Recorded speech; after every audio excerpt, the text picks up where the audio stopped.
10 days after Chennai sank, the facts of how and why India's fourth largest metropolis went underwater are beginning to emerge, and they only confirm what everyone suspected all along, that while the city received copious rainfall, the damage, the destruction and the death toll could have been minimized if only the government of Tamil Nadu had acted a little more efficiently.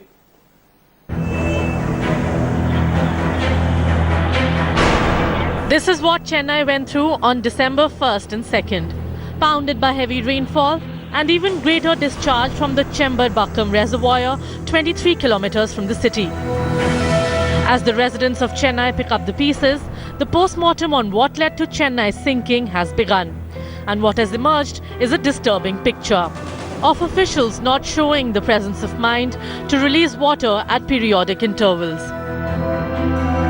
It rained really heavily on November 15th and 16th. And on November 17th, 18,000 cubics of water was released from Chembar-Bakkam reservoir, and many areas in the city was flooded.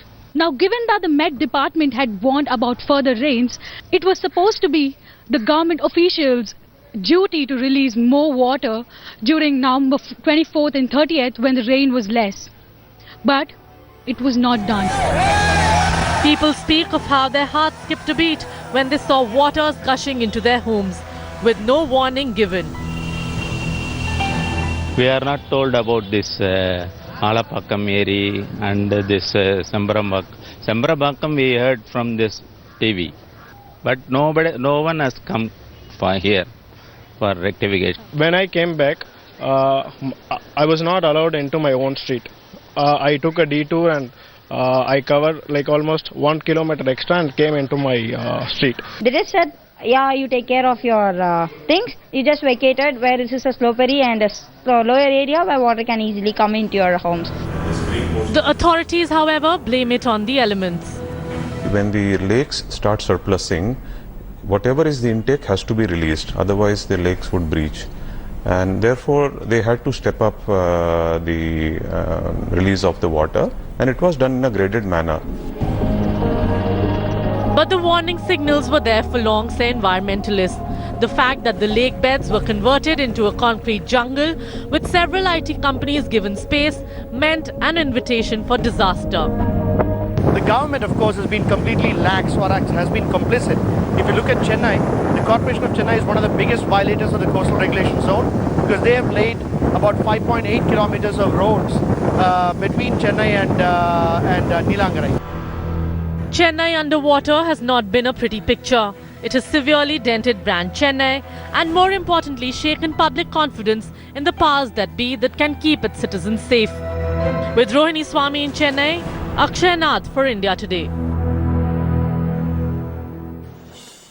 So as that report pointed out, the tragedy in Chennai was both because of long-term bad planning and short-term lack of decision-making. Joining me now from Chennai is political analyst and senior journalist R. Mani. Also environmentalist Sumati Nagendra joins me from Bengaluru. Sumati, to you first. Chennai had about 600 water bodies in the 80s. The number is just about 25 odd now in 2015. Now, sitting in Bengaluru, how do you analyze what has happened in Chennai? Where did Chennai really goof up? Chennai goofed up, so will other cities also will be goofing up in a while. Because government officers, especially the city keepers, the corporations, the municipal bodies, they are not doing their job. First thing, on the city maintenance, very basic. Although they had a forecast that there will be deluge on Chennai, they have not done anything about it to keep the city prepared. They have not even desilted drains or desilted the lakes where the water could have been diverted. They have not taken Yes. care of the low-lying areas and weak bodies in the low-lying areas, which can cause blockage of water. So these are basic minimum functions that any city has to take care. Right. Mr. Mani, the assessment seems to be that it was because of administrative failure that this kind of destruction and death toll happened in Chennai and other parts of northern Tamil Nadu. Everyone probably kept waiting for orders from the powers that be and lost valuable time. Is that a correct assessment? Absolutely. The information started trickling down clearly shows that the powers vested with one power center has caused this tragedy. the PWD people have actually written to the Chief Secretary as long back as in November 18th, asking his permission to release the Chembrambakam river water at least to a certain extent. And the report suggests that they were not got any proper orders from the Chief Secretary, and it's $1 million question with whose orders the Chief Secretary was actually expecting. Now the political slugfest has started. The DMK and the left parties have demanded inquiry commission. The DMK has demanded inquiry commission. Stalin has demanded inquiry commission about the whole thing, and the CPM has demanded that criminal negligence should be brought in, and the adequate punishment should be meted out to the officials who have actually did not do their job properly. Right. So, it's a very Mr. Mani, you are familiar with how the Tamil Nadu government works. You've already spoken about a central single power center. So obviously the buck must stop with that power center. But you also have huge town planning which has been done over a period of time, perhaps over the last 2 decades, during which both the DMK and the AIDMK have been in power. Do you think it's perhaps time to review all those projects which have been constructed on marshlands and lake beds? Absolutely. This is a wake-up call. You are right. See, just 2 weeks back also we have discussed the same subject in these studios, and I have said the same thing. This must actually be a wake-up call, and if the government did not take adequate remedial measures, then things may go from bad to worse. You see, at least 3 dozen of water bodies which are supplying water to the Adyar river were not desilted. At least if they would have done this, the damage would have been minimal. The one is the long-term solution, and the second one is the short-term solution. At least the government should now concentrate on the short-term solution. But the permanent solution will be, as you said correctly, that Sumati, the state of water bodies in Bengaluru is also not too healthy. You have lakes which catch fire, the lakes which foam all the time. What do you think are the big lessons from Chennai for a city like Bengaluru? See, Bangalore citizens are not aware of the problems. They are not sufficiently aware. They don't take it up with the officers. And the few environmentally conscious groups which fight for the rights of the cities, they are not heard. The officers just don't give a hear. They just don't give a damn of what happens, what are the problems. These groups like our Hasiru Usiru and environmental support group, we have been coming up with solutions, practical low-cost solutions, and the officers are just not ready to listen to us. So we have a severe problem which is going to definitely pile up, and we are definitely going to have the situation in Bangalore, mark me. Right. I think Mr. R. Mani put it very aptly when he said it is a wake-up call, and it's a very rude wake-up call. Over 350 people dying in different parts of northern Tamil Nadu. Mr. R. Mani and Sumati Nagendra, thank you very much for joining us here on Up South. We'll continue to focus on what happened in Chennai on Up South here on India Today. Now, we have also been asking you, the citizen of Chennai, to report on Up South on what happened during the Chennai floods and what needs to be done. Today, classical musician T.M. Krishna reports here on Up South, and we are calling it My Chennai, My Report. Well, I'm speaking to you from Alvarpet, one of the most privileged areas in the city of Chennai. We too were, shall we say, technically affected by the floods and the rain.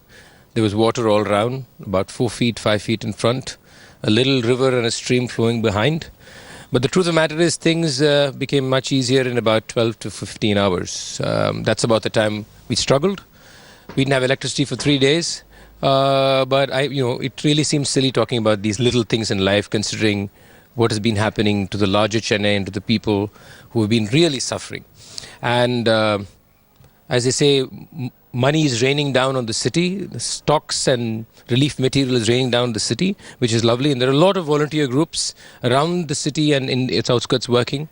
And I think they have done a wonderful job. But there's some very primary problems that are not being addressed. One being the disorganization with which all this is happening. Things are happening in very haphazard fashions. There's duplication, quadruplication of jobs being done. I have seen the same food being given to the same people over and over again. In fact, I must tell you, there was a day when I had 1,000 packets of food in my car and I couldn't find people to give the food to. And that was the worst day. And I then had to drive for 7 hours. I just stopped the car, called a few friends, just literally walked into the poorer neighborhoods and then found people right inside. I think what we need to remember now, I think the fact that the city has come together is wonderful. The spirit is great, but I think everybody needs to walk the extra mile, go deep in, walk in the sludge, walk in the sewage, and really go to people who we still have not been able to touch. There are people who are sleeping on floors. Infections are going to come. They have not got any help. And I think this is where we can really make a difference and make this effort and this spirit truly effective. Because if we don't do that, it again becomes another case of a lot of things happening parallelly, but ultimately a lot of people not really getting the help. And that is my only concern. I don't mean to be pessimistic at all. That's my only concern. And is it better now? I guess it's all a question of relativity. For me, life is much better. But the truth is this city is still crying. Not just the city, Kadalur, Kanchipuram, we are still crying. People are still suffering. So normalcy is a word we should ban, I think, at least for the next year maybe, until we really, really make a change. And the change will happen only if we make sure this does not happen again.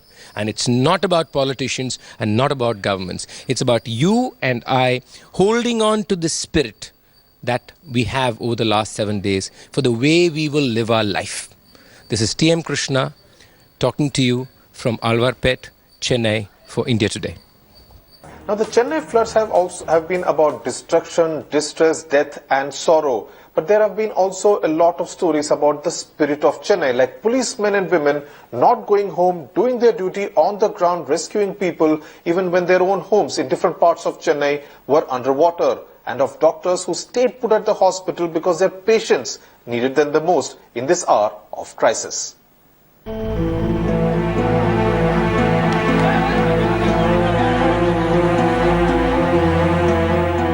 While the city was battling with the worst floods in a century, several organizations came together to help the needy. Several lives were lost and many were saved. While local clinics helped in providing oxygen cylinders and ambulances, other hospitals like Apollo hospitals used social media to assist and advise patients stranded at homes due to the deluge. Several patients were shifted from hospitals in the low-lying areas like Perumbakam as water level rose in the hospital premises. In that process, Apollo Speciality Hospital at OMR facilitated delivery of 17 babies in a span of 96 hours. We had a pregnant lady who was about to deliver and she delivered within emergency, which was really nice, and we were able to save that life and bring another life into the world. Apollo Hospitals, in collaboration with Tamil Nadu government, has set up medical camps across the city. At least 200 medical camps have been set up by the Tamil Nadu government. I think it's critical that we reach out to people in the best way that we can to avoid any epidemics as such.